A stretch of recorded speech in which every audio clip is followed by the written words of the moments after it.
What up again, guys? This is Dos Guiris Sin Gia back at it again, and we're going to be talking about the second part of, you probably guessed it if you're tuned in and listening to the other episode, say. Tons of uses, tons of applications, infinite versatility. You need to know your says. Get them down pat, people. And it's my pride, and Mike's as well, to bring it to you. So allow us to elaborate a little bit on say. All right. What do you say, Mike? I think we could give it a crack. I mean, we're the two Guiris Sin Gia, but maybe we could be your Gia, you know? Let's make it happen, man. Nice. Okay, so point number 3, or the third use of say, which if you want more info on, I encourage you to listen to the short episode produced by Mike last week. This delves a little bit deeper into one of the uses of the passive voice, right? The se cierra or cerrarse.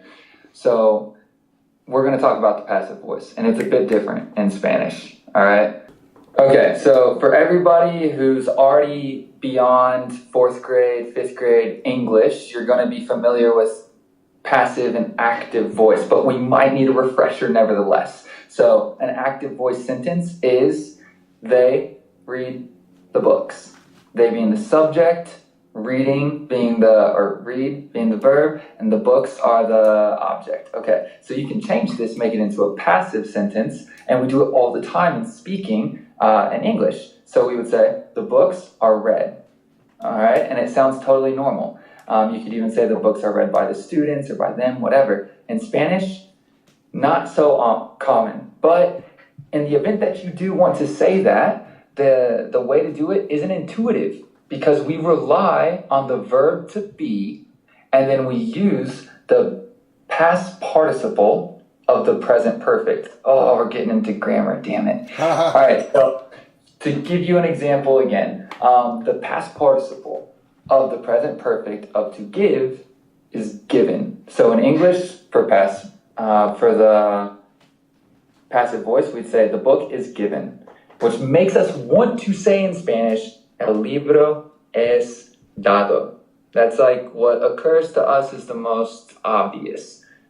No. Maybe here we need to make an insert that if you're going to clarify who did the action, like that's the most important part, then you would say it our way. You know, like es escrito or fue escrito por. And then all the other cases of a passive voice, you're going to use the se conjugation.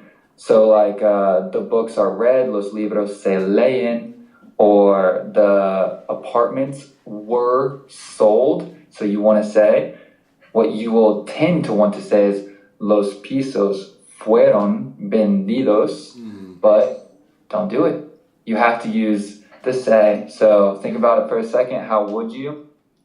All right, the answer, los pisos se vendieron, right? And so we took the verb to sell, we put it in the past, and we said the apartments sold, and by using say, we actually converted this whole thing into the passive voice. And it's the equivalent of were sold. Yeah. Again, the two that I'm giving you, you have to practice a lot until it becomes a force of habit.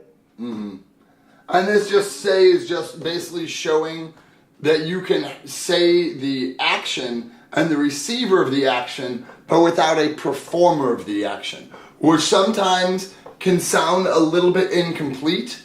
So I definitely try to use a little bit more the active voice, but sometimes you totally do need to use the passive voice. If they're so you could say, if I'm baking a cake and the cake burned, you could, like I didn't take a blowtorch and like burn it with a blowtorch on the top. It just got burned in the oven by lasting too long. You could say, se quemó el bizcocho, So it's just like, it's just a way that you can kind of take blame out of the situation, which I think leads us to another interesting use of the say that is very particular to Spanish, which is probably my favorite grammar structure in all of Spanish. I don't know if you want to take this one because it's kind of the passive one.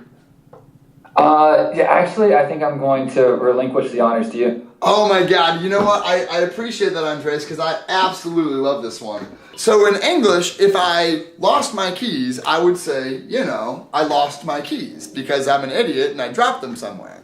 But in Spanish, there's a way to say this without showing me as having the blame. In fact, there's a way to frame this. Victimize you. Me being the victim. I'm a complete victim here. I am not at fault. It is the keys are actually kind of terrorizing me. But anyway, without further ado, I'll get into it. So you could say in Spanish, se me perdieron las llaves. So you could say, and in this structure sounds like in English, the keys were lost to me. Or the keys lost themselves to me. And another example of this is, instead of I forgot, in English, me being the person who performs the action of forgiving, you could say, se me olvidó in Spanish. It was forgotten to me, or it forgot itself to me. So in this case, I clearly am just the innocent bystander on the side. I didn't do the action, so I couldn't possibly have any of the blame. In fact, the thing that receives the action did the action to itself with me, with the may thrown in there as an afterthought, me being the victim, just to show that it was done kind of at me. But that is absolutely my favorite grammar structure in Spanish. I think it is very funny and kind of telling. I just love removing the responsibility of being the one who normally, and at least in our language and the way we think about those actions, imply responsibility. Like you have to own up to it. Well, no, you don't. We have a way around that. The way that I see this is anytime you know that you can use the verb with the say usage, and you want to involve like someone else as being acted upon, or involve someone in the result, then you can add like me, te, le in the sentence, and you'll still conjugate with se in the front, and after this you'll have the next indirect object pronoun like me, te, le, nos, os, and then conjugate the verb. But I was always crazy confused about this, man. And I just feel like I need to tell people a couple of examples and explain why it goes like that. Well, let me look at the example that I've got here for like se abre. If you're like se abre la puerta, but if you're the one walking up to it, you could probably say se me abre la puerta, right? And it just it opens itself, and it's just showing that it's opening for or to you. Yeah, totally, dude. We talked about this. I'll use this example because we've already discussed it one other time, which is acabarse, which is like to run out when something is ending or finishing, acabarse. So you can say, I'm running out of tickets. And you'll say, well, better yet, the tickets are running out. Se acaban los billetes. But if I want to say I'm running out, I always would go through all of my alternatives in my head, thinking about how do I say that I'm running out, thinking that I'm somehow the one supposed to be acting. But no, the tickets themselves are running out, and I have to include myself as being included in the end result. So really you would say, se me acaban los billetes. And that means they're running out to me, technically, but that's the most sound translation you can come up with for I am running out. And they do this tons, so keep your eye out for it. If you guys have questions, drop them in the comments or whatever, and I'll try to pick them apart and just explain, because that caused me tons of frustration, really. I'd like to deliver the public just one more example that I think really nicely unifies a couple things that we touched on. All right. So, irse is to go, but mostly to go away. It implies that it's going from where we're referring to another place. And you could say, in general, se va, and that's it's going away. And then you would say, se me va de las manos.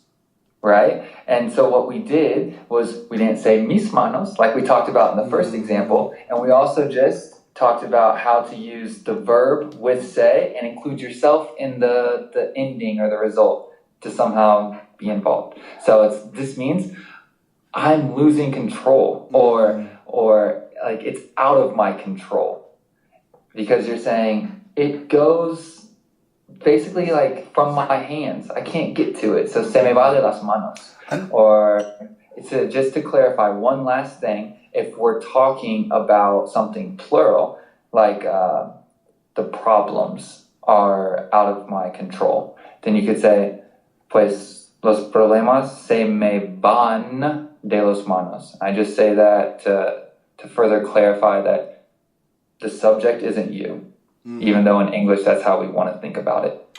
Yeah, and again, I think it goes back to not necessarily thinking about that in English at first, because it's just a little bit, I think that's an extra step to think about it in English and then translate it, versus if you just think about it more conceptually, or you start thinking about it in Spanish. I think it's just easier to then be able to produce those Spanish words and all those grammar structures. So the last one that I have written down to say, at least, is it's called like the fake say, some people call it. It is when you have an indirect object and a direct object with a verb, and they are both starting with L. So if you say, if I'm telling Andres, Sean said it to Andres, I would have to say, so I would think, Sean, lo, or like le being to Andres, lo dijo. That sounds really weird. Sean le lo dijo. That doesn't sound correct. So what we have to do here is we have to take that first le and we have to change that to a say. And that, my understanding of that is basically so it just sounds better and you could just continue saying, it just kind of flows much better with the language. Other than that, there's no real reason to change from the lay to say.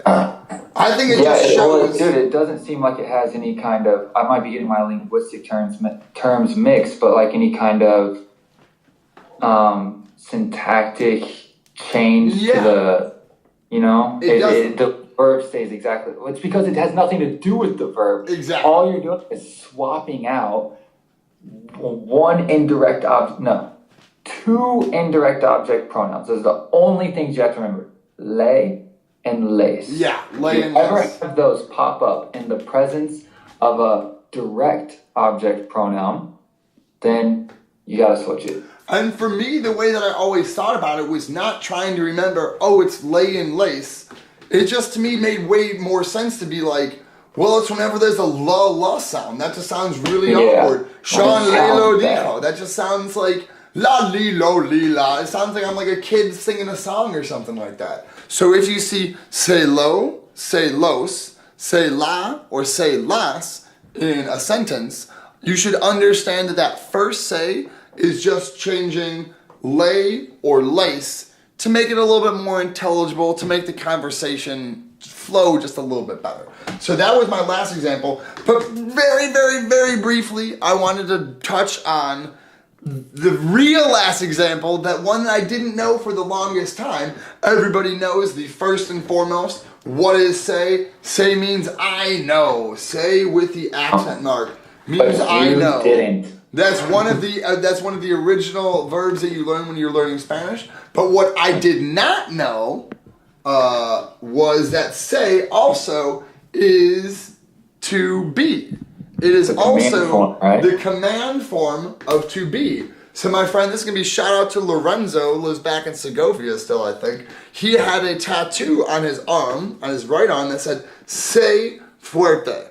And stupid. Why would he say that? No, he's a cool dude. I like Lorenzo. Because be strong. But I didn't know what that meant at first. I was like, yeah, that was what I thought. I was like, I know strong. What does that mean? I've already heard this story, so I was just pretending like foreshadowing your thoughts. Yeah, no, I was just, Wasn't your initial gut instinct like, dude, that's the dumbest thing I've ever seen? No, exactly. There's another case of se habla español en el banco. Yeah, right? I was just like, what the hell is this dude talking about? This guy clearly doesn't know how to speak Spanish. I know, and it turns out I'm the one who should have been embarrassed because I didn't know, apparently, that say also... All right, that's it from Dos Guiris today. We hope you enjoyed the episode. It's been all about say, and we didn't touch on all of it, which means that there's still more to be said. I tried that, but it didn't work, did it? No, that's gold. We're leaving that in. That's gold. Keep it. We'll be checking you guys next week for another episode. Maybe a short episode, maybe a debate. Who knows where it'll go? Who knows? So many options. All right, pasta y huevos, y'all. Pasta y huevos.